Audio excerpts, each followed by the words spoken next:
Okay. Well, I think we've allowed some of the stragglers to get stuck on the subways, and so hopefully they're on their way over here momentarily.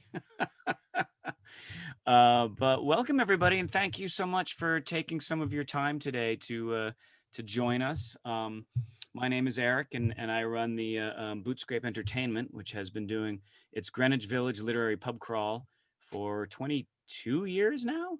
I think we're Although we didn't do much in 2020. And we've expanded over into Brooklyn, into Times Square for a little bit, as well as doing a lot of author tours and walking tours and educational tours. So we've really kind of taken that bent of literature and focus heavily on that. We've done a handful of these virtual tours. So far, all the ones that we've done has been through the auspices of the Greenwich Village Society of Historical Preservation, who we have a nice partnership with and really appreciate the work that they do. So we do want to tip their hat for that. This is the first time that we're running it on our own. So just as a caveat, it used to be a little bit more problematic for me with all the things that I'm trying to run to make this happen the way that I want to when I had another society to oversee the full webinar mode. So if there's any mistakes, it's possible that it's my fault. Just as a little, just a little bit of technical issues. So if you're having any technical troubles, the first thing that we'll want to ascertain is whether or not you're a millennial, Gen X, or Boomer. If you're a millennial, I'm certain it's a hardware issue, and you probably just need to replace your phone. If it's Gen X, have you tried turning it off and on again? You might want to do that. And if you're a boomer, we really respect your life experiences and the childhoods that you've had growing up. But I would suggest, why don't you check to see if you've plugged it in? And those would be the initially, if you're having any issues, that's generally how I would disperse that out. But all that being said, thank you so much. We started as a fundraiser for a theater company called the New Ensemble Theater Company way back in 1998.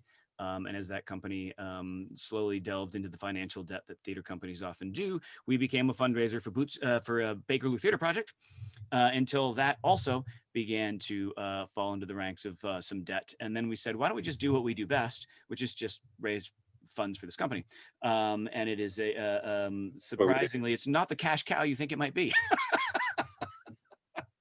But we originally we were doing a lot of sort of staged readings and whatnot at some of the bars we were going to. And then we had some folks, one of our early company members attend the Dublin Literary Pub Crawl, which started, I think, back in 1987. And it's like, this is just what we need to be doing here in the village. So we also want to tip our hat to them.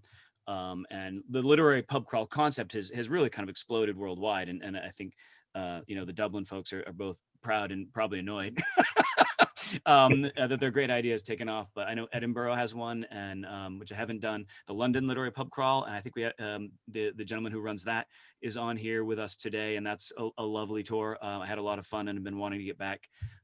So I definitely would encourage you, when we're all able to see each other again, to not just check out ours, but if you're ever in any of these areas, it's always a lot of fun, and there's a lot to learn and a good drink to enjoy. Which we should do momentarily, but I do want to introduce. So to my left, I'm no idea where they are in your responses, but to my left is, of course, Mr. Kurt Kingsley. Kurt Kingsley has been with the theater company almost as long as I was, and has been with the tour a little bit longer than I had been. Started just before I did. And he is a truly accomplished actor, Shakespearean trained MFA from Alabama Shakespeare Festival. He's a trained massage therapist. He does a lot for hip to hip theater. He's an avid historian and loves to constantly do research. Charming and fun and funny, and we really appreciate having him with us here on this Poe tour. And then also we have Justin, who. But I mentioned the drink, so we should move on to that. So we would like to start out, for those of you who had a glass with us. We do want to give a toast. Now this toast has been both attributed to Poe and not attributed or misattributed to Poe. We've done a lot of research, and we're fairly certain that this is in fact not attributed to Poe, and it goes a little bit like this.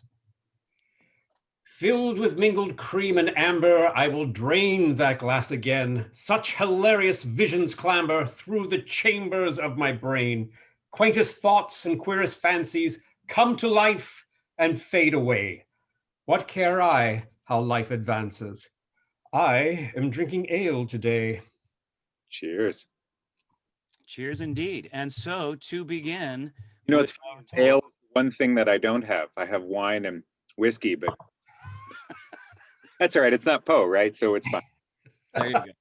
So, Mr. Edgar Allan Poe. Now, one of the things I like about starting with that toast for a Poe tour is because it immediately highlights the fact that there's a lot of misinformation about Edgar Allan Poe.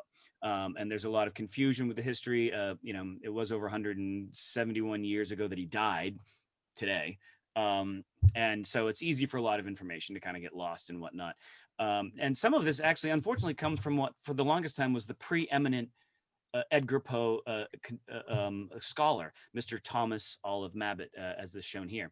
Now, he was sort of the official expert. In fact, he was credited for often finding things that may have been published posthumously of his, things that were unknown to be his. I mean, he was sort of the preeminent Poe scholar for the longest time, but he was also sadly a little overzealous, and very often he would attribute things that should not have been to Poe, including the toast that we have just done right there. And there's a few other times that he was kind of had the wool pulled over his eyes on a scam artist here and there who took advantage of Mabbitt's enthusiasm for Poe. But we're mostly focusing, even though Richmond, Virginia has shown up. Cheers again, Tish. We are focusing mostly on some of his New York experience, especially his time in the Village. He spent 2 shifts in New York City, a real quick year in 1837 to 38. Moved away, came back again around 1844, and really kind of made this his permanent residence through the end of his life, although he did kind of travel a bit, including kind of a weird trip to Baltimore near the end. Just to give you a little bit of context, though, when he moved to the city in 1837, there were only 26 states in the Union at that time. There were approximately 300,000 people who lived in New York, so almost reached where we're at now at 8.9 million.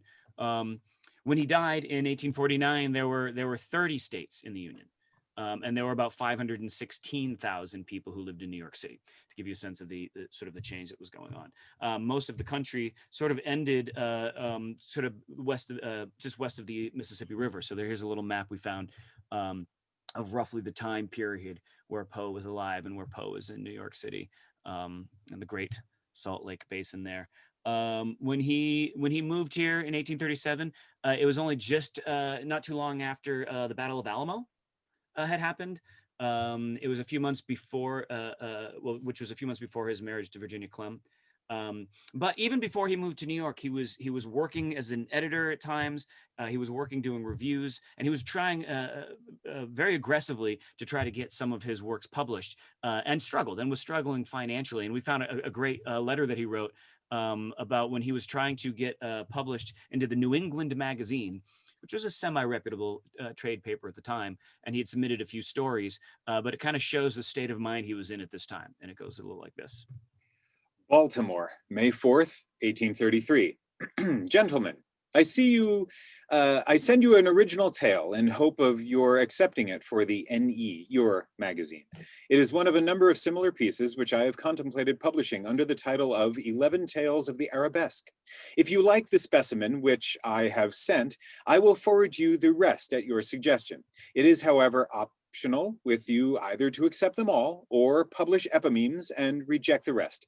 If indeed you do not reject them altogether, very Yurd Obstit Edgar Allan Poe. Messieurs Buckingham, please reply by this letter, as I have few opportunities of seeing your magazine. P.S.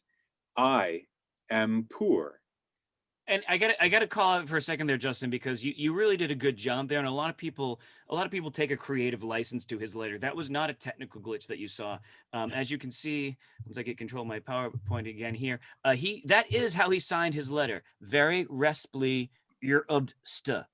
And a lot of people take creative license and assume they know what Poe was writing, and I don't think anyone has the right to claim they know what Poe was writing. So I appreciate you, Justin, staying true to the author's intent in that letter. Now, I love how it sounds like for a brief moment he's speaking backwards, like he says, reject them all together, and then all of a sudden he wants to sort of rewind and he says, and then he says his own name, Edgar Allan Poe. It's very weird. Yes, your obedient servant. Yes, it is. Although, again, that's a little creative license, Christy. I'm not sure that we, fully know that. But it is believed by some that if you read his letters backwards, they're secret satanic messages that might be hidden. Yes. Oddly, Hi. But I love that it ends with "I am very poor." I don't love that, but I mean, I think it's fitting because it is kind of a theme, sadly, that was through a lot of his time, especially in his early years in 1837, because he moved right when New York and the country was going to experience not the political cartoon of the Panic of 1837, but the actual Panic of 1837. Where there's a huge economic downturn at the time. Be interesting to see what the demographics were compared to what's going on now within 1837. But a panic is never a good time to move to a new city, and yet they did right before it hit. So these newlyweds of Virginia Clem and Edgar Allan Poe moved over to New York City to try to make it in the big city, because even before it was sung, if you can make it there, you can make it anywhere. Now, one of his first places where he lived is on 6th Avenue, right near what would become Waverly Place. And the house is, of course, completely torn down now. But it's represented here on the map by a red arrow. So, that was some creative deck creation right there. Very little is around for as far as buildings go from Poe's time.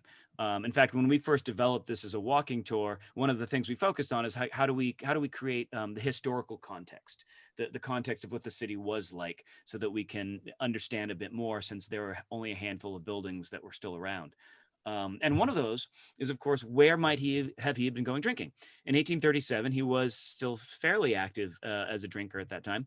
And so we suspect that it's possible he might have gone a few blocks up the street to enjoy a drink at the Woodbine Tavern. So the Woodbine Tavern, also known as the Woodbine Cottage, we found an article that talked about how it was being demolished. This article comes from a newspaper called Frank Leslie's Illustrated Newspaper from May 25th, 1878. I'm just going to read a little bit of it. It goes like this: demolition of 2 old landmarks in New York, one of them being the old Woodbine. 2 famous old buildings in New York City have been doomed to demolition to make room for new structures more in keeping with the business demands of the city. At the southwest corner of 13th Street and 6th Avenue stood the Woodbine Cottage. It was a substantial brick structure built in the old-fashioned Knickerbocker style, with high, sharp gables, making it noticeable in contrast with the square buildings used for business purposes in the immediate neighborhood. The Woodbine has been used as a public house for over 50 years and has a history full of interest to all New Yorkers. Okay. At that time, the end of the busy city of, at that time, the end of the busy city of New York was at 9th Street. That gets me every time. At 9th Street. Go for a stroll in the fields of 10th Street and beyond. Exactly. There's Manhattan goes up to 212 today, but at 9th Street at that point is the end of the city.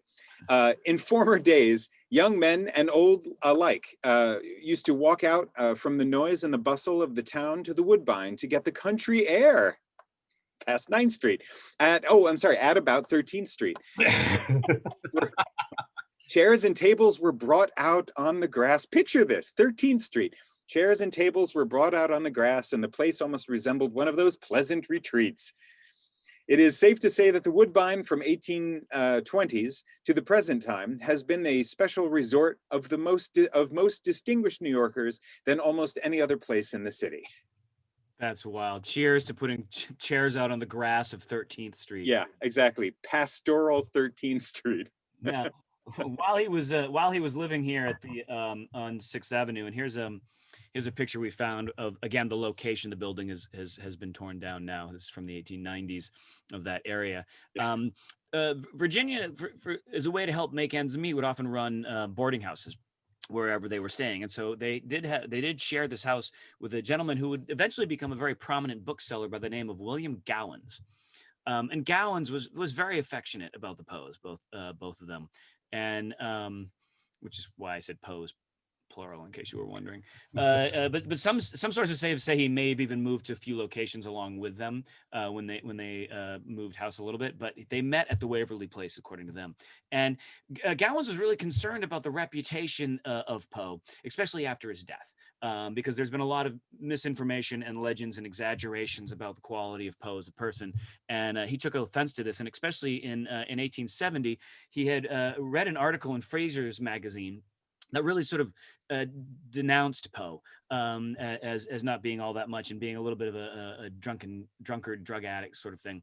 And he wrote a response about his personal experiences to the Poes, and it goes a little like what's about to be said. I therefore will also show you my opinion of this gifted but unfortunate genius. It may be estimated as worth little, but it has this merit. It comes from an eye and ear witness, and this, it must be remembered, is the very highest of legal evidence. For 8 months or more, one house contained us, one table fed us. During that time, I saw much of him and had an opportunity of conversing with him often. And I must say, I never saw him the least affected with liquor, nor even dissent to any known vice, while he was one of the most courteous, gentlemanly, and intelligent companions I have met with during my journeyings. He had an extra inducement to be a good man as well as a good husband, for he had a wife of matchless beauty and loveliness. And I think it's safe to say it's not something you normally would expect to hear about Poe as we kind of know him. That's not the reputation that has kind of been passed on. And it's, I think in some ways it's unfortunate that that side of him isn't as commonly discussed. Now, they did eventually move from this location. They moved down south to an area of Carmine Street. Now, this area is radically changed from what it is right now, because you can't, it doesn't labeled, I believe you can see my mouth, but right over here is where 7th Avenue ends, basically at 14th Street and Greenwich Lane. So eventually it's going to plow straight down through here. We're going to have a lot of changes to completely change this area. Here's a shot of the only sketch we found of that address of 113 and a half Carmine Street. Little cottage they ran there. This is another sketch. Bernard Wall was apparently a bit of an artist during the time in that area that sketched a lot of the buildings and became sort of well known in the village. But this was across the street from Poe's house. So Poe's neighbors is sort of what it was called. But what was sort of interesting is that this house was right next to St. John's Chapel, also completely torn down now and long gone, but more appropriately, St. John's burial ground, also gone now. And it's kind of interesting because this would be a place that he would commonly go to and take some walks. Now, this whole church and park was eventually, it was sort of an area that was well-to-do, especially along the other sides of it, of the park and the burial ground. And then in 1867, which is 19 years after Poe's passing, Trinity Church, which is one of the major church organizations in the city, bought the whole area. And they controlled it for a while, and then they sold it to the Hudson River Railroad to use as a bit of a downtown freight terminal. And this completely changed the flavor of the neighborhood. Warehouses started to pop up. It went into kind of a real decline. It was filled with a lot of ramshackle buildings. And believe the quote is, it was reduced to a slovenly purlieu of ramshackle buildings. And Kurt had to look that up to make sure I was pronouncing purlieu appropriately. So if I did not, it's Kurt's fault. Well done, Eric. Yeah. In the 1890s, it really kind of completely emptied out, and then eventually kind of got turned into a little bit of a park. Here's a shot in 1918 when they finally kind of torn down the church. And then over here, you can see the change when it went from the graveyard to a park, which is very common in New York. Washington Square Park. There's a few others where it was started as a graveyard, then it was a place to go have a picnic when the headstones were removed. And then you can see now it's become Hudson Park around 1916. And then here's a skyline shot of what it looks like now. I did try to call out roughly where Poe's house would have been on that section of 7th Avenue. And the James J. Walker Park and that soccer field is where kids love to play on the bones of the dead, whether or not they know they're playing on top of the bones of the dead, which is again befitting of a Poe tour. But we did find this great quote of when Poe did live there and some of his walks that he might take here at the only picture I've found, the earliest picture I've found of the St. John's burial ground. Frequently, Virginia and her somber-faced husband would be out straying through St. John's Green, a solemn stillness with a special delight they found beneath the glancing shadows of the fine trees there. But more often, she sat at the upper window, from which she could watch him on his rambles. I want to compliment your photo choice there. That is a very grim photo, especially of a cemetery. I don't know if I've ever. It's chilling. It's a chilling photo, Eric. Well done. Thank you. Well, I'm always looking for anything to kind of make it a bit freaky and disturb you a little bit. I actually found this today, so this is a very recent edition as of this morning. But so winter of 1837, it is also, and this comes down to every village tour will talk about what I'm about to say. Every village historical book will talk about the fact that in the winter of 1837, Edgar Allan Poe was treated for a head cold here at the Northern Dispensary.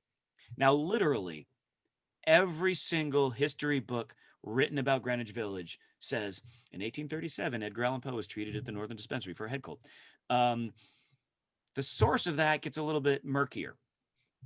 It's quite likely that he did. And it partially comes down to, again, Mr. Mabbott, the preeminent scholar, who met somebody who used to be on the board of directors of the Northern Dispensary, who had claimed he had seen the written receipt of when Edgar Allan Poe was treated here in 1837. But all of those records were gone because paper takes up space, and so it was all destroyed to make room for more storage.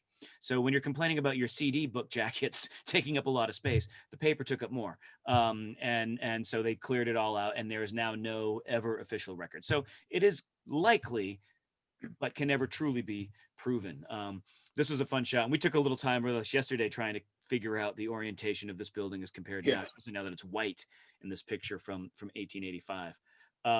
But when they did leave after the winter of 1837, they did move away down south.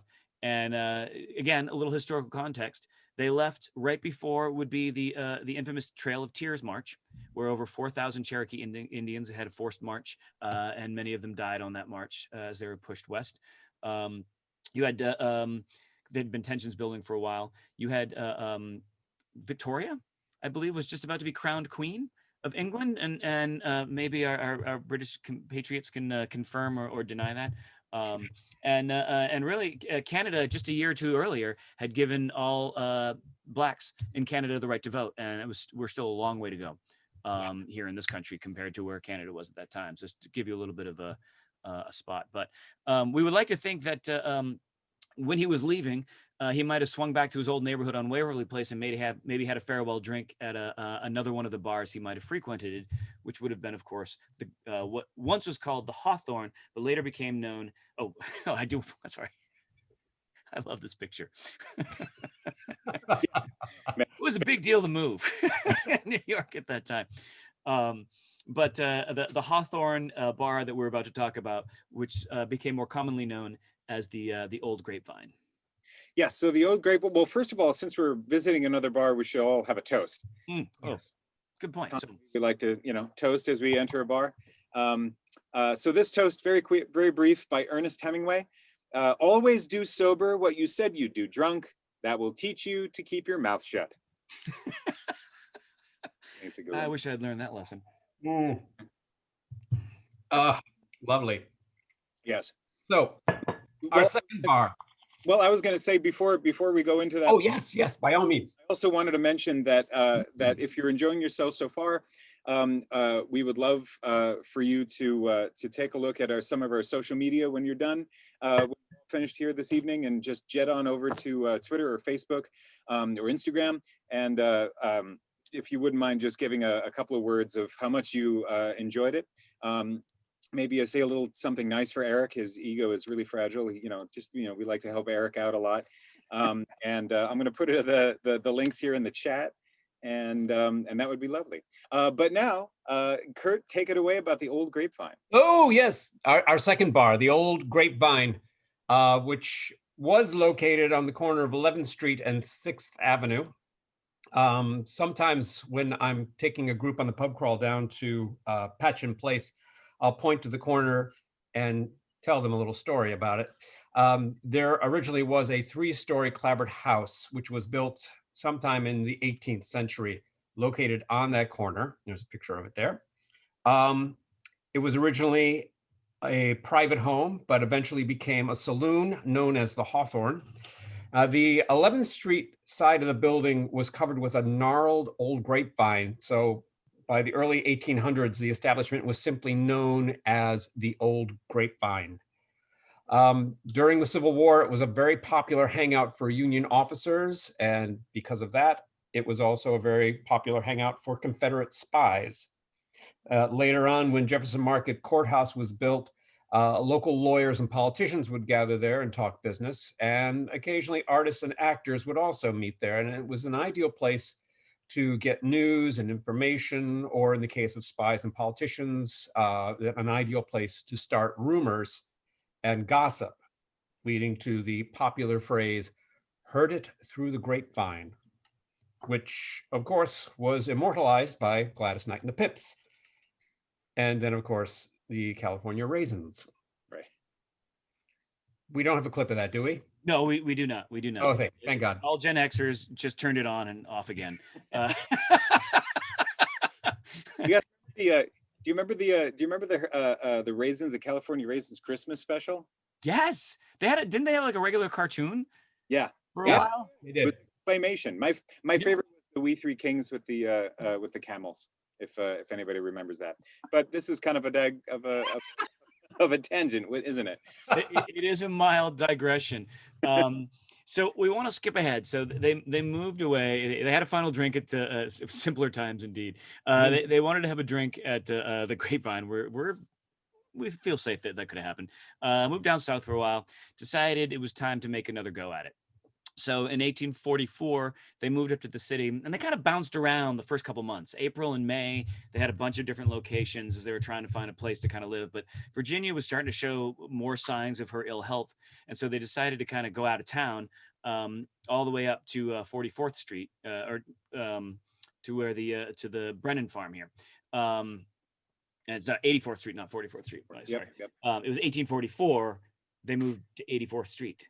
Like the old saying goes, in 1844, Poe moved up to 84. And oh yes, that famous saying. Oh yes, come on, we've all sung that from literary class. Yeah. And again, so according to the 1836 map, now they may have progressed a little bit further by 1844, but you can kind of see the Carmine Street, the Waverly Place, and the Brennan Farm now, just to give you context of where it was in the Isle of Manhattan. But what I really love is not only this sketch of this house. Look at this. Yeah, that's cool. Cool. This was 84th Street and Broadway. Yeah, that's cool. You know, I mean, this is what the Upper West Side used to look like. And I mean, as much as I love New York City, and as it is, there's something like, we used to have these kinds of houses. Like it used to be. I don't know. I history buffs, I kind of like this thing, but it's pretty much a given fact that it was while he lived here that he wrote the majority, if not all, of The Raven. It was something he worked on in that year of 1844. It got published in early 1845. And a lot of that inspiration came from here. And in fact, the mantelpiece that was on this farm, they did save. Columbia University has it in a storage closet, as a good university does, where it's often believed that Poe used as inspiration for the mantle of the Raven and Nevermore. But they were there for a while. And then eventually they decided they wanted to get a little bit closer to the action. And this is this move that's about to happen, where they moved down to, here's the mantle here, where they moved back down to Greenwich Village, is really where Poe's literary life changed briefly for the better. And when he moved down to what was 85 Amity Street, now of course 85 3rd Street. This is a quick shot of what the building was like before. It was torn down by NYU, turned into a major building, and then they created a facade of what a building might have looked like at that time here in the village. And it was while he was living in this house that he began to get connected with several figures, and we're going to go through them now, who were really instrumental in helping raise his name in the literati of New York City. And the first was Francis Sargent Locke. So Francis Sargent Locke was publishing poems by the age of 14 in Hingham, Massachusetts, before attending the prestigious Boston Lyceum for young ladies. I do air quotes just because I haven't heard of this, but apparently it's very prestigious. In 1834, she met Samuel Stillman Osgood, who was a young portrait artist. He asked her to sit for a portrait, and it said that they were engaged by the time he was done drawing her portrait. By October 7th, 1835, today, they were married. today in 1835.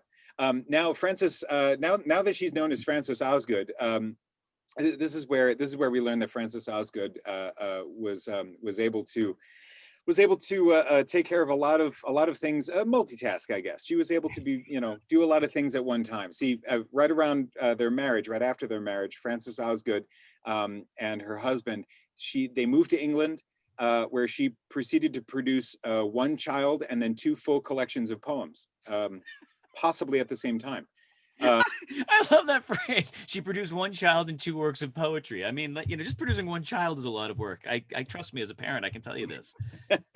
So in 1839, the family moved to New York City, where Frances became a popular member of the New York Literary Society and a prolific writer, or continued, I guess, to be a prolific writer, all the while raising now 2 children, and then dealing with her father's recent death.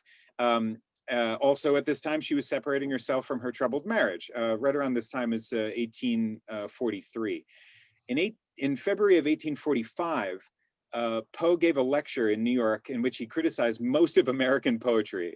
Poe apparently didn't pull any punches. However, he made special mention of Osgood, saying that she had, quote, a rosy future in literature. So it's believed that Poe and Osgood first met in person in March, about a month after that review, in 1845. Poe used his role as a 1/3 owner of the Broadway Journal to print many of Osgood's poems, and sometimes he would respond with some of his own. One of them was a poem called "A Valentine," where he concealed Frances Osgood's name into the poem. In other words, if you took the first letter from the first line, the second letter from the second line, et cetera, and so on, he wrote this poem to spell her name. In a note to one of Poe's other admirers, who was named Sarah Whitman, Osgood wrote of Poe, "I meet Mr. Poe very often at the receptions. He is the observed of all observers. His stories are thought wonderful, and to hear him repeat The Raven, which he does very quietly, is an event in one's life. People seem to think there is something uncanny about him, and the strangest stories are told, and what is more, believed about his mesmeric experiences, at the mention of which he always smiles. His smile is captivating." Exclamation point. Everybody wants to know him, but only very few people seem to get well acquainted with him. Can I just say to counter this, I think I saw the message that my wife wrote after our first date, and it's our first date, and she wrote, "He meets the minimum requirements." Right, exactly. Yeah, after that, it's a little warm in here, right? Yeah. Fellow poet, Elizabeth F. Elliot, whose affection Poe rather had scorned. Her name is so hard to say. Elizabeth Elliot. That's better. So she liked Poe. Poe didn't like her. He scorned her.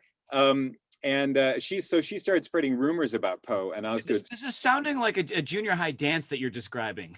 She liked him. He didn't like her. She started spreading rumors over by the girls' locker room. Exactly how I picture it in my head. It's easier that way. Now I can't get the dance imagery out of my head. Ellen, as far as to suggest that Osgood's 3rd child was not her husband's but Poe's. However, by 1846, Osgood had reconciled with her husband. It's generally thought that the child was legitimate. Regardless, due to that rumor in particular, as well as others, being spread, Osgood ended up asking Poe to destroy all of their correspondence. And by 1847, just a couple of years later, Osgood and Poe had no more interaction. Mm-hmm. A brief affair. Several men wrote of their affection for Osgood. She was very popular, including Rufus Wilmot Griswold, who we'll end up talking about later as well, to whom Osgood dedicated a book of poetry. So what's interesting is she also wrote a Valentine-themed poem that mingled her name with Griswold's, which is really a slap in the face to Poe. I feel like she got that idea from Poe, and then she was just like, thank you. And then when she, with Griswold, anyway, I don't know. You like Osgood, and then she does something like that.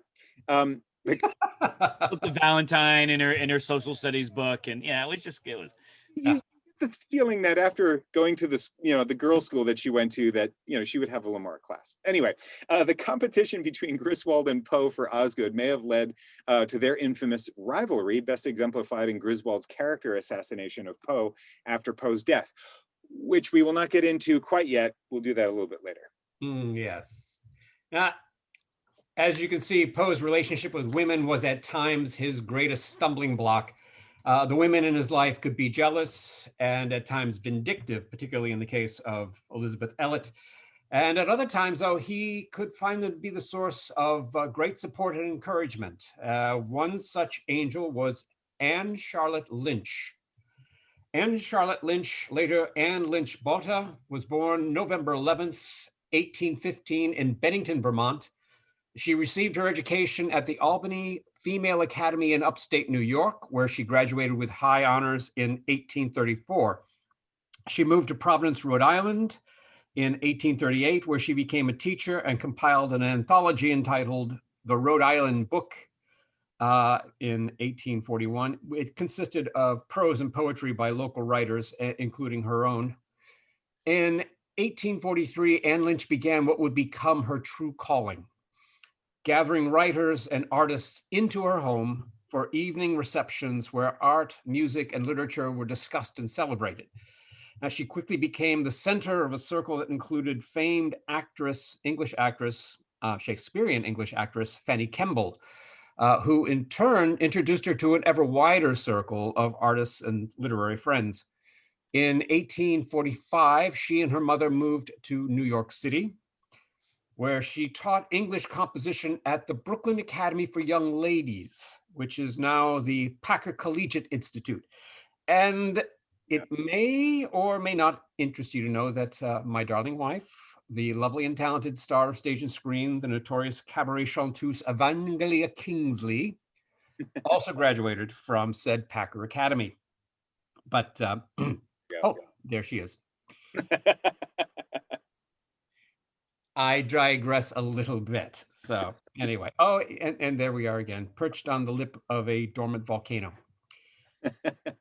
Yeah, and so It's Santorini, isn't it? Indeed it is. That's where we eloped to. It's fun. I remember you were there. I saw your pictures posted on Facebook. Yeah. Oh yes, Anne Lynch Botta. What was I saying? She also continued to write for periodicals such as the Home Journal and the Democratic View, but more importantly, she continued to host literary salons at her house at 16 Waverly Place. Unfortunately, the building is no longer there, but it was a great meeting place for the literati of the day. Now, American literature at that time was just coming into its own, and Washington Square was becoming one of its social and intellectual nurseries. This is due to, in no small part, to the many literary salons. And in most cases, a salon was a place to see and be seen, but in the best instances, it was a place for an exchange of ideas, and intellectual sparring, and artistic cross-pollination. And of all the salons in New York, the most respectable were those hosted by Anne Charlotte Lynch. The list of attendees included Margaret Fuller, Ralph Waldo Emerson, Elizabeth Oakes Smith, Louisa May Alcott, Herman Melville, Horace Greeley, William Cullen Bryant, the aforementioned Rufus Wilmot Griswold, Francis Sargent Osgood, Elizabeth Elliot, and of course, Edgar Allan Poe. Now, Poe made Miss Lynch's acquaintance in the summer of 1845 through an exchange of letters, trading compliments on each other's work. In a letter dated July 17th, 1845, Miss Lynch invites Poe to, quote, come here on Saturday evening and read your poem or some passages from it. This poem was, of course, The Raven. Now, The Raven was making quite a stir in print at the time, and Anne Lynch no doubt thought it would be a noteworthy event to have the poet actually recite at her soiree. Poe became a favorite guest of Lynch and her weekly soirees, as she later recalled. During that time, Poe habitually visited me a period of 2 or 3 years. I saw him almost always on my reception evenings when many of the guests were present. In society, so far as my observation went, Poe always had the bearing and manners of a gentleman. Interesting in conversation, but not monopolizing, polite and engaging, and never, when I saw him, abstracted or dreamy. He was always elegant in his toilette, quiet and unaffected, unpretentious in his manner, and he would not have attracted any particular attention from a stranger except from his strikingly intellectual head and features, which bore the unmistakable character of genius. Which is so funny. That's how we describe Eric. I know. It's the shape of his head. Yes, it's mostly about the shape of his head. Mostly the head. It's certainly nothing that comes out of it. I can't. I'm sorry, Eric. I can't argue that. I joke because I meet the bare minimum requirements. Exactly. Now, over the course of his visits to Miss Lynch's soiree, Poe befriended many of New York's leading writers, artists, and scholars.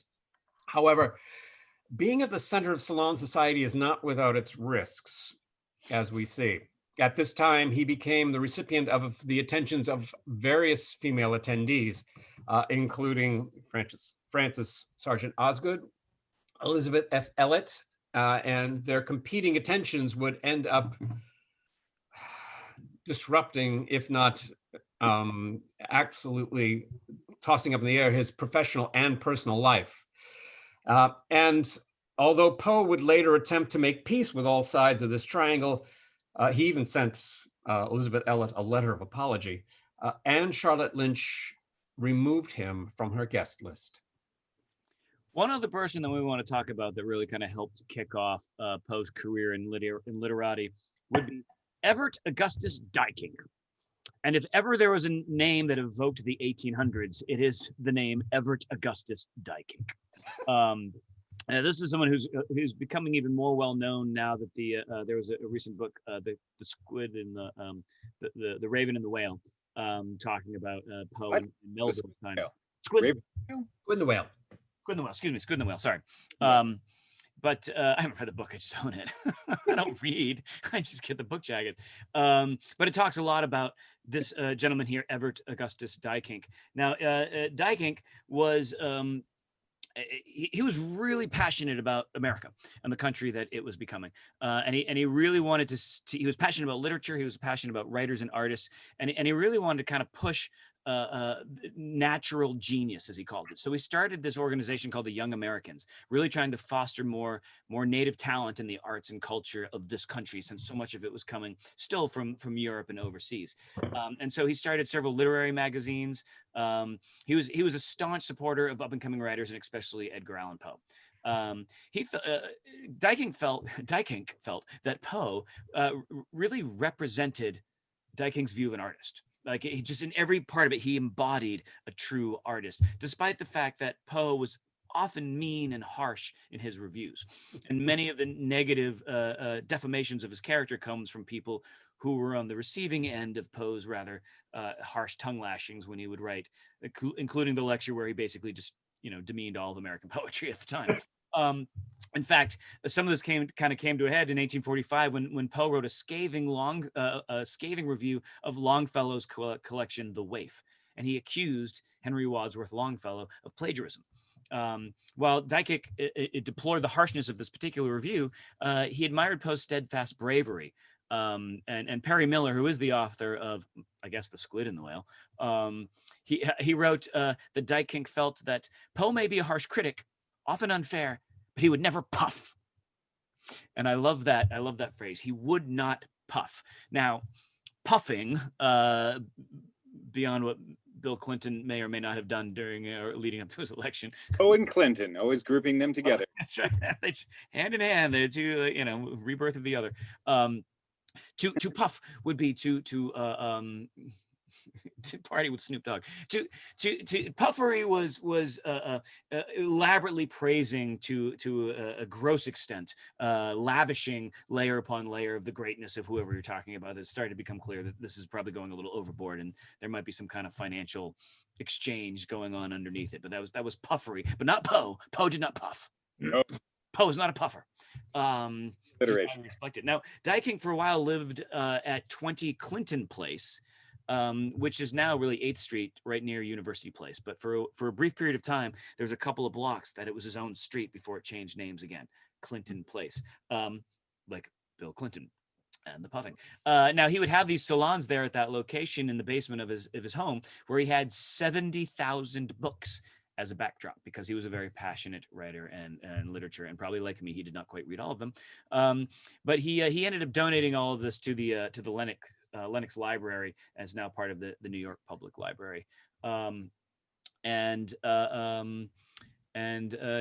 mean, those are some of the people who were really instrumental in help shaping Poe as we know him, and from 1845 to 1846. But around 1846, it became clear that Virginia Clem's health was in decline, and so they felt like they needed to get out of town. And so their first stop was, of course, Turtle Bay, which, for those of you who don't know, is around the 40s. East 47th Street was out of town, and they were only there briefly until they eventually moved up to the Fordham, Bronx area, which still has the house in a new location, but still has what is known as the Poe House up in the Bronx. Mm-hmm. Oh, and there's the Poes. There's the Poes. So Virginia was adversely affected by the Osgood Elliott scandal. She'd received anonymous letters about her husband's alleged indiscretions as early as 1845, and it's presumed that Elliott was involved with these letters. And so they disturbed Virginia so much that she allegedly declared on her deathbed that Mrs. E had been her murderer. Now, in order to get Virginia out of the neighborhood and away from these people, in May of 1846, Poe moved Virginia and Maria, his mother-in-law, to their final home, which still stands in the Bronx, about 14 miles outside of New York City, at least where the city was at that time. And the cottage originally stood on the Kingsbridge Road, and across the road was an apple orchard which covered the land, which is now Poe Park.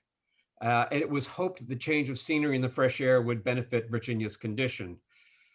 Virginia was by this point an invalid. Poe was chronically broke, but provided as well as he could, and despite the scandals, no one doubted his devotion to his wife. Poe became a workaholic, churning out stories, poems, essays, reviews, whatever he could to pay the bills and try and keep Virginia comfortable. Unfortunately, Virginia died on January 30th after 5 years of illness. The death notices appeared in several newspapers. On February 1st, the Herald carried the simple obituary: on Saturday the 30th, of pulmonary consumption in the 25th year of her age, Virginia Eliza, wife of Edgar A. Poe. The funeral was February 2nd, 1847. So before we get too far into Poe's death, we need to mention Annabel Lee, his famous Annabel Lee poem, and its possible origins. So Annabel Lee is believed to be one of the last complete poems composed by Poe. Like most of his poems, it explores the theme of death, of a beautiful woman, and it's widely assumed that the inspiration was Virginia, though several other women have been suggested, including Frances Osgood. Though not technically a ballad, Poe would often refer to it as the Ballad of Annabel Lee. It was many and many a year ago in this kingdom by the sea that a maiden there lived whom you might know by the name of Annabel Lee. And this maiden she lived with only one thought, to love and be loved by me. I was a child and she was a child in this kingdom by the sea, but we loved with a love that was more than love, I and my Annabel Lee, with a love that the winged seraphs of heaven coveted her and me. And this was the reason that long ago in this kingdom by the sea, a wind blew out of a cloud that night, chilling and killing my Annabel Lee, so that her highborn kinsman came and bore her away from me and shut her up in a sepulchre in this kingdom by the sea. The angels, not half so happy in heaven, went envying her and me. And this was the reason that all men know in this kingdom by the sea, that the wind blew out of the cloud by night, chilling and killing my Annabel Lee. But our love was stronger by far than the love of those that are older than we, and many far wiser than we. And neither the angels in heaven above, nor the demons down under the sea, can ever dissever my soul from the soul of the beautiful Annabel Lee. For the moon never beams without giving me dreams of the beautiful Annabel Lee. And the stars never rise, but I see the bright eyes of the beautiful Annabel Lee. And so all the night tide, I lie down by the side of my darling, my wife and my bride, in this sepulchre down by the sea, in her tomb by the sounding sea.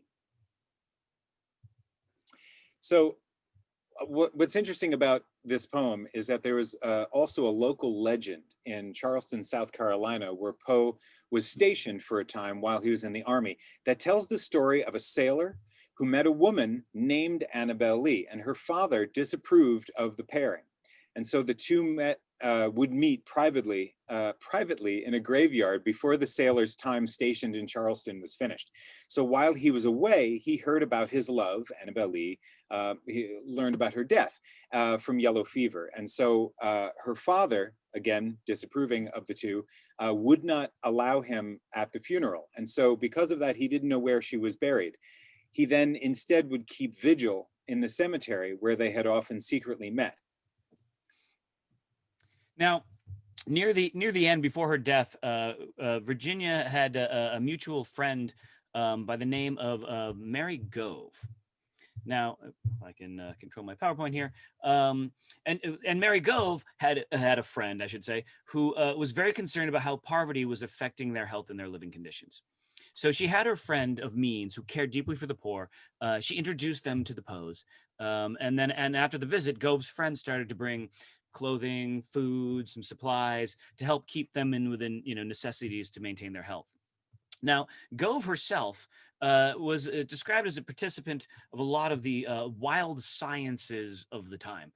She was into phrenology, homeopathy, mesmerism. She was what was called a Swedenborgian, which was nothing to do with the Muppets. It was a breakaway Christian religion that was based on the teachings of Emanuel Swedenborg, Ordborg. And then she was also a disciple of a man by the name of Vincenz Priesnitz. Now, Vincenz Priesnitz was the founder of modern hydrotherapy. Probably shouldn't say modern now because it's not really modern now, but at the time it was modern hydrotherapy. Now, one of his other disciples was a man by the name of Joel Shoe. Now, he was a doctor who became interested in hydrotherapy. He studied with Priesnitz techniques, and in fact, his eventual wife, Mary Louise Shoe, would also become a hydrotherapist. Now, it is easy to assume that their mutual passion for hydrotherapy is what united these two soulmates. However, because hydrotherapy is, of course, the language of love. However, it does appear that they were married a few years before Joel Shoe actually went abroad to study with Mrs. Viensnitz. Now, they opened up a few different locations over their careers to have hydrotherapy treatment stations, doctor's offices, whatever you want to call them at the time. And a lot of them, including down on 12th Street and eventually 4th Street. Now, this all kind of comes together because the Mary Gove's friend was Mary Louise Shoe. And so it was Mrs. Shoe who took care of them near the end of their life. And when Virginia passed, Edgar's health really started to decline as well. In fact, Mrs. Shoe took Edgar to visit her friend, a Dr. Valentine Mott. And they both agreed, both being of the medical profession, a doctor and a hydrotherapist, that in fact, Poe is probably suffering from a lesion to the brain.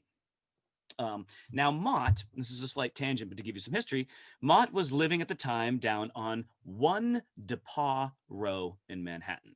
Now, that was, and now is again, Bleecker Street.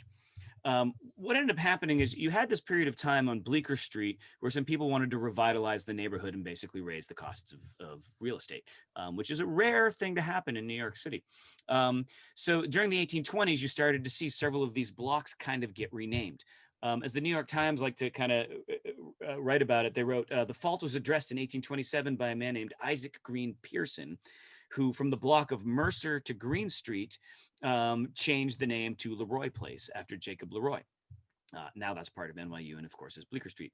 In 1830s, this success was emulated by Francis DePauw, who named the block on Bleecker Street from Thompson to Sullivan as DePauw Row.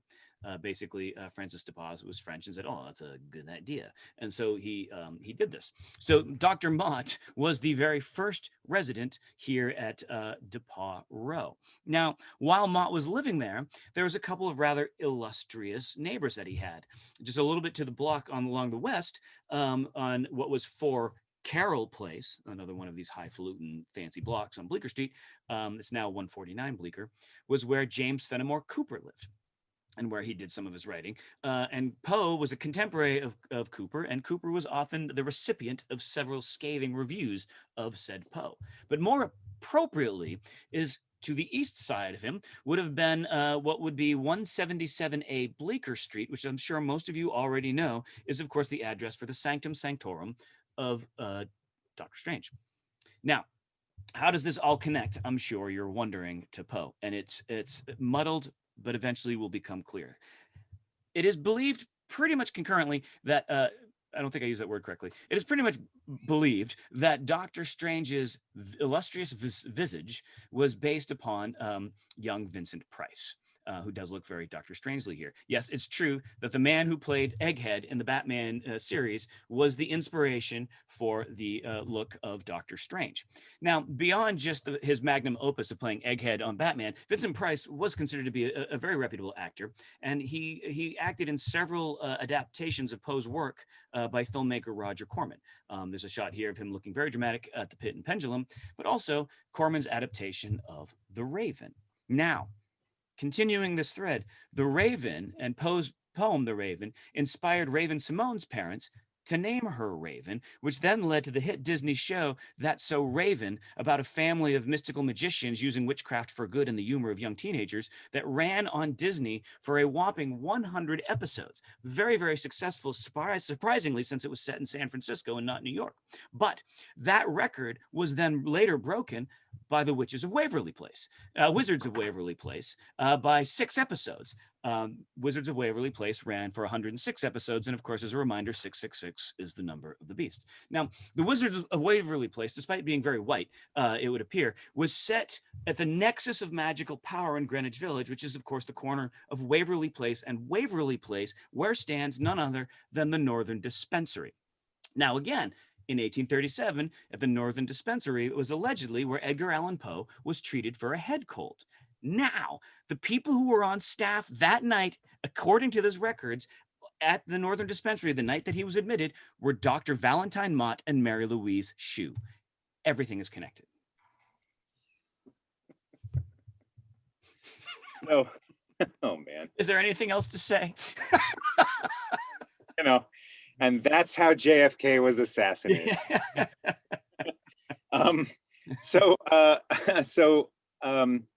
Wow, I'm just, you know. Yeah, let's all take a break here. Yeah. Finish your drink if you haven't already. Yeah. Now we see why the tour was free. There was a lot of research that went into that. I had to connect a lot of dots there. Nicely done.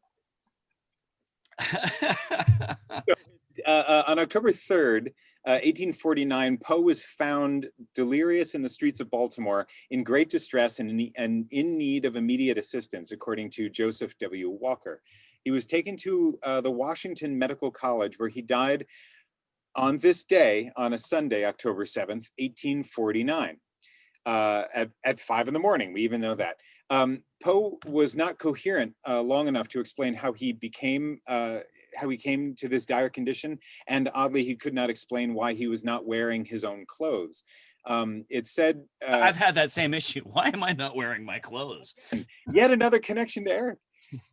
He's said to have repeatedly called out the name Reynolds for some reason, though it's unclear to whom he was referring. And some sources say that Poe's final words were, quote, "Lord, help my poor soul." All medical records sadly have been lost, including his death certificate. Newspapers at the time reported Poe's death as a congestion of the brain or a cerebral inflammation, which were all common euphemisms for death from disreputable causes such as alcoholism. Other speculations was that it could have been a suicide, a murder, hypoglycemia, influenza, delirium tremens, heart disease, epilepsy, syphilis, meningeal inflammation, cholera, rabies. I mean, just like anything. People were really coming up with all possible reasons for his death because it was just so weird. One of the better reasons, though, suggestions for how he died was a theory that dated from 1872 that suggested that it was cooping that was the cause of his death. Cooping is a form of electoral fraud in which citizens are forced to vote for a particular candidate. But what exactly is cooping? I'm glad you asked. Innocent bystanders would be grabbed off the street by so-called cooping gangs. They'd be working on the payroll of whatever political candidate was running for office.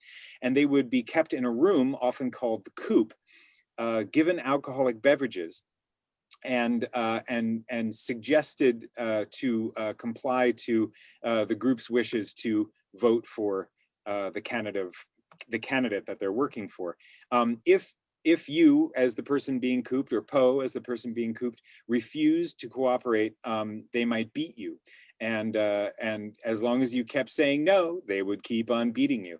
And sometimes people died because of this electoral practice. Often their clothing would also be changed to allow them to vote multiple times for, again, for the politician who's running for office. Yeah, I mean, it's a good thing that doesn't happen today, huh? Well, I think it adds into a lot of the ideas. Another shot of cooping, and clearly there's some fake mustaches in there. But I think, again, it's interesting that even in his death, there's a lot of misinformation and confusion about the history of who was Poe. And I don't know that we'll ever truly know what was Poe. I'll be really brief because I know we're running a little on the longer side. But again, the preeminent scholar, Thomas Olive Mabbott, was taken several times, hoodwinked, which several scam artists were able to profit from, including the fact that these three paintings were all alleged to have been done by Edgar Allan Poe. A self-portrait, a picture of Clem, and a painting of Sarah Elmira Royster Shelton, the famous Sarah Elmira Royster Shelton, not the one that lives on the block. And but these were all ended up really being just kind of forgeries. There's no connection to Poe. A lot of people made some money selling the paintings, and Mabbott had to kind of, with some chagrin, admit that he was hoodwinked, but still proclaimed himself to be the preeminent Poe scholar. But I think the more important one that we want to get to before we wrap up is, of course, the scathing assassinations by Rufus Griswold, character assassinations, I should say. Okay, I'll make this quick. Now, the relationship between Edgar Allan Poe and Rufus Griswold was problematic, to say the least. Despite the intermittent animosity between the two men and Griswold's blatant attempt to ruin Poe's reputation after his death, every biography of Poe written since 1849 has either relied on or has acknowledged Griswold's portrayal of Poe. Now, while their friendship was an on-again, off-again affair, it was more often than not off-again. Poe, as has been noted, was a very harsh and scathing literary critic, and Griswold was very often his victim. Now, one quote from Poe claims Griswold is, quote, wholly unfit either by intellect or character to occupy the editorial chair of Graham's magazine, a magazine which, it might be mentioned, Poe just left the editorial chair of, and Griswold took his place. In another, he describes Griswold's anthology, The Poets and Poetry of America, as, quote, a muttonish production, and its editor, Griswold, as one of the most clumsy of literary thieves, and as knowing no more about poetry than, quote, a Kickapoo Indian. Apologies to First Nation people with that. Now, these attacks may not have been the only reason for Griswold's animosity. There was also Poe's alleged scandalous affair with Fanny Osgood. Griswold was absolutely smitten with Osgood. He was escorting her to literary salons. He acted as her staunchest defender. And Osgood responded by dedicating yet another a collection of poetry to him, and also a Valentine. Griswold may still have harbored a lingering jealousy for all of that, because Poe, even though he broke off his relationship with Osgood, Fanny Osgood always remained fond of Poe until her death. Now, the day after Poe's death, Griswold published a death notice and a commentary on Poe's life under the pseudonym Ludwig. And it began, Edgar Allan Poe is dead. He died in Baltimore the day before yesterday. This announcement will startle many, but few will be grieved by it. The poet was known personally or by reputation in all this country. He had readers in England and in several of the states of continental Europe, but he had few or no friends. Yeah. Now, for some reason, Poe had made Griswold his literary executor. No idea why, but hardly speaks to his mental state at the end. Griswold published 3 volumes of Poe's works and a biography entitled Memoir of the Author. And in Memoir, Griswold depicts Poe as a destitute, uncontrollable drunkard, even claiming that the University of Virginia expelled Poe due to his alcoholism and gambling, which is not true. While many of Poe's friends were outraged by the content of the biography, as time passed, Griswold's Memoir of an Author was accepted as a true account of Poe's life. This official biography was used in succeeding editions of Poe's work, thereby perpetuating Griswold's falsehoods. Griswold had hoped that his memoir would affect Poe's fan base and consign him to obscurity. But ironically, these attempts to paint Poe as an amoral blackguard would have the effect of increasing his popularity and circulation. And it is something, and I think that's really, it says something to the undying affection for Poe, beyond the fact that his writing is wonderful and spooky and inspirational and still influential to this day. But the fact that just this mystery about who he was, and there's something about the fact that we get drawn to the dark side somehow, and that some of these aspects of his character actually made him more popular, and I find that kind of fitting in a twisted way. And in that sense, then this is where we'd love to kind of wrap up, and thank you very much for taking some time on your evening, late evening, depending on where you are in the world, to join us on this tour. We really appreciate you taking the time. We have many other things going on. Obviously, if you can follow us on social media, you'll see the Patreon event there. So something we're going to start trying to do, we're going to do one near the end of the month, is we want to just have conversations about some other books and more casual conversations. So we're trying to start a Patreon following where each month we'll talk about a book. You will not have to have read it to enjoy it. We will offer no real spoilers on the plot end, but just talk about our takeaways, some quotes that we had, some of the historical context of those books, and try to really, in the end, encourage the reading, because for us, that's really what it's all about. But if you have the means, we've shared some links for our social media and our Patreon account, our website, and some of our some merchandise. If you've been envying our glasses or our t-shirts, they are ways to do that. And also some links for some tips. This is a pandemic, so several of us have obviously been out of work for a while, but we also know that several of you have probably been out of work for a while too. So if you are unable to, we thoroughly understand. If you have a means to, we are greatly appreciative. But either way, we don't want this to be something that turns you away. We're doing this because we want to encourage people to do it, and the love of what we do, and we want to share, and we hope to do more of these, and we hope to continue to grow and expand in our audience space with that. So please share the word. And then, that being said, there is a Q&A function. So for those of you unfamiliar with Zoom, you can see a little, I think it says Q&A. If you click that, you can type in a question, or you can type it into the chat. We'd love to take some questions for you a little bit, but right before we do, I'd love for Kurt to end with this quote that we found about Poe and his thoughts on humanity. I have no faith in human perfectibility. I think that human exertion will have no appreciable effect upon humanity. Man is now only more active, not more happy, nor more wise than he was 6,000 years ago. The result will never vary, and to suppose that it will is to suppose that the foregone man has lived in vain, that the foregone time is but the rudiment of the future, that the myriads who have perished have not been upon equal footing with ourselves, nor are we with our posterity. I cannot agree to lose sight of man the individual in man the mass. I have no belief in spirituality. I think the word a mere word. No one has really a concept of spirit. We cannot imagine what is not. Well done. Thank you very much. We appreciate you coming along. If you do have any questions, feel free to shoot. I see one there now. We'll stay on as long as there's questions.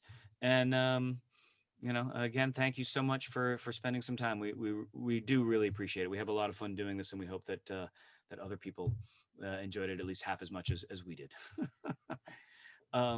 Does Poe have any ghosts in New York City?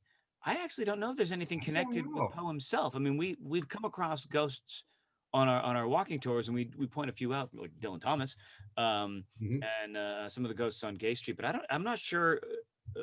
Do you know, Kurt? You know? No, I don't know that we have any specters or any manifestations of Poe. We do have stories of Henrietta Chumley, as well as the aforementioned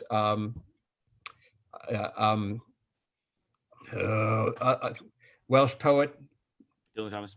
Dylan Thomas, thank you. Yep. Little senior moment there. But no, I haven't seen anything of Poe. So, which is too bad, because that would be a great addition. It would be. Yeah. We'll have to research that. Great question. Can we repeat where that last reading was from? Oh yeah. It was a. Actually, do I have it called out on this? Eric, did you just punch a duck? What was that sound? I punched a duck. Oh, Yeah, at the end of the tour. Oh, This is duck punching. What do you do when you wrap up? of course. Whenever we wrap up, we punch a duck. No, I should show you. I don't know if I can show you my setup here, but like I have all these different screens. I wonder if I can switch over to this camera. Yeah, so I was trying to move my iPad where I have my script up here to keep it in an eye line. And nice. There we go. Pop it, duck. Which is a great way to try to distract the fact that I don't actually have it listed on where I got this quote from. I probably pulled it off of the Edgar Allan Poe historical site. See if we can try and find it. My roof is gone.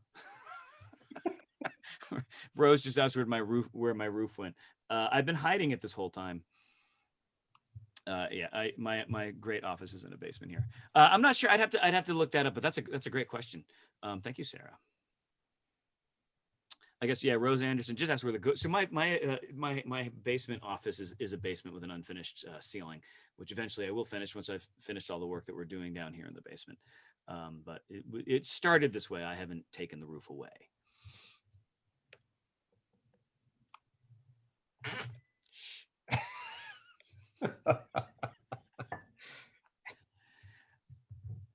Any other questions or thoughts? And we still have still a lot of people on here. One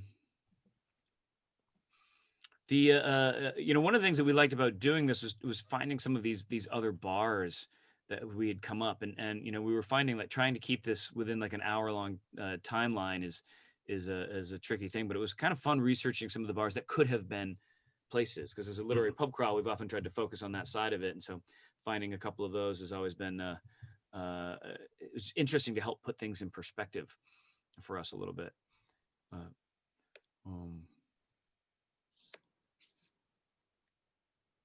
found that that was from a letter that Edgar Allan Poe wrote to James Russell Lowell on July 2nd, 1844. Thank you, Justin. That's where that quote was from, that last quote. You didn't have to punch a duck to get that? Visiting now from the times of the Poe being here. Any spot you would recommend visiting? Well, the Poe Cottage, I would definitely suggest that. That would be cool. In fact, we should all do a trip up there. And actually, if you're ever in Baltimore, to go see the Poe house and the gravesite, and maybe see if you can see the Poe toaster. Oh yeah. Oh yes, the Poe toaster. You caught me right as I was looking at something else. You got. So what's interesting about the Poe toaster? I'll briefly mention about the Poe toaster. The Poe toaster is it's both the origin story. All right. The origin story of the Poe toaster is an absolute mystery, but it's generally accepted that this is how it works. In the wee hours of Poe's birthday each year, which is January 19th, someone bearing a cane and wearing a cloak and wearing a wide-brimmed hat would swoop in and leave a bottle of cognac and arrange 3 roses in a very specific way, and then steal away into the night. And very few photos exist of the toaster, and no one can really agree how he gets in or out of the cemetery. People think that the tradition started in 1949, which is the centennial after Poe's death. Some eyewitnesses say that it was as early as the 1930s. We know that the mantle of the toaster has changed a couple of times, because of several occasions sometimes the toaster will leave a note at Poe's grave mentioning things like, Edgar, I haven't forgotten you.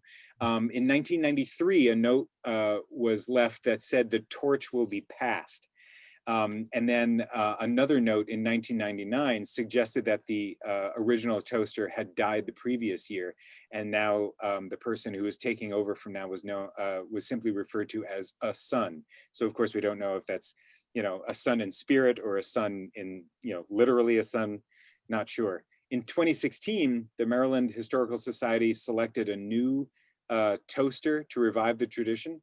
And this new toaster has been taking over and toasting Poe ever since. And we are working on our custom Poe toaster for your breakfast needs. That's right. Burns Poe's face into the toast. It's pretty good. Thank you, Mr. Hennigan, and I do want to give a shout out again. I still think fondly of that tour and have wanted to get back. And I think Nick, if you're still on, I think you and I maybe ought to chat about how we can do one of these together and find some cross things. And it's something that's been on my mind for a while. But if you are ever in the opportunity to go to London and to walk the bars at the Fitzrovia area, I mean, it's a beautiful area. It's a very well crafted tour they put together.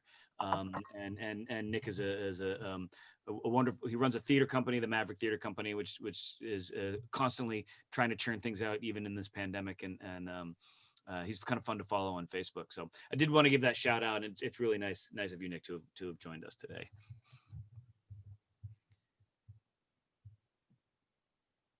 How does it make his face? Thanks again. Okay. All right.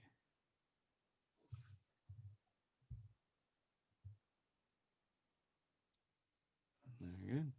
Okay. Cool. Well, I think I might wrap us up for those of you still there. Thank you so much. This was really great. This was our first solo run endeavor, and I think on the technical side it went pretty well. But we are this Sunday. I should have said that earlier. This Sunday we're doing a teaser of our village tour. We have a 3-hour 3-beer tour that we've squeezed into 1 hour 1 beer, which we're doing Sunday afternoon, and then we do have our first book babble about Wicked Pavilion coming up, and then we'll be doing more in November. So if you're following us, you'll be able to stay in touch. But otherwise, take care. Thank you so much, everybody.